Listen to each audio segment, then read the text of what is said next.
बॉलीवुड में कई किरदारों में आकर फरीदा जलाल ने लोगों को खूब इम्प्रेस किया। कई रोल तो ऐसे निभाए कि लोग उन्हें आज भी उन रोल्स के लिए पहचानते हैं।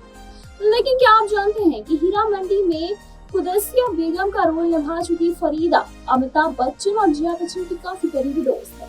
हाल ही में वेटरन एक्ट्रेस ने बीते दिनों की बात की और बताया कि कैसे कोर्टशिप के दौरान अमिताभ बच्चन और जया बच्चन आपस में लड़ते थे, आपस में उनके झगड़े होते। जी हाँ, फरीदा जलाल ने बॉलीवुड बबल को दिए गए इंटरव्यू में पुराने दिनों को याद किया है। एक्ट्रेस ने कहा, मैं पाली हिल में रहती और अमित जीजू हूँ, उनकी शादी होने वाली हुई नहीं थी, दोनों में कोर्टशिप चल रहा था और झगड़े जैसे कपल के होते आपस में वैसे ही होते थे, दोनों काफी ही ज्यादा झगड़ा करते थे।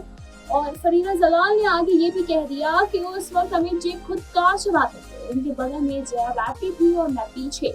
मैं हमेशा उनकी बोलती, यानी कि उनको मैं हमेशा बोलती थी कि कबाब में हड्डी बना के क्यों लाते हो आप लोग। ये दोनों रात में अक्सर कॉफी पीने जाते और मुझे भी साथ में जाने के लिए कन्विंस करते थे।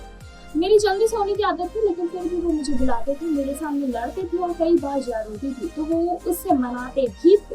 लेकिन आपस में इन दोनों के झगड़े की वजह से सारी चीजों की वजह से मुझे हम लोग के साथ भी कभी कभार जाना पड़ता था।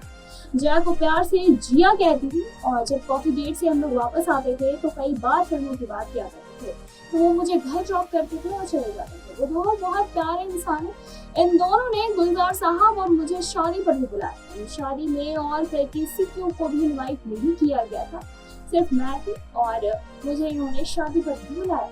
वैसे आपको इन दोनों की ये गपशप वाली बातें जान के कैसा लगा, हमें कमेंट करके बताइए। ऐसी तमाम लेटेस्ट खबरों को जानने के लिए जुड़े रहो हमारे साथ और देखते रहिए नेक्स्ट लाइव।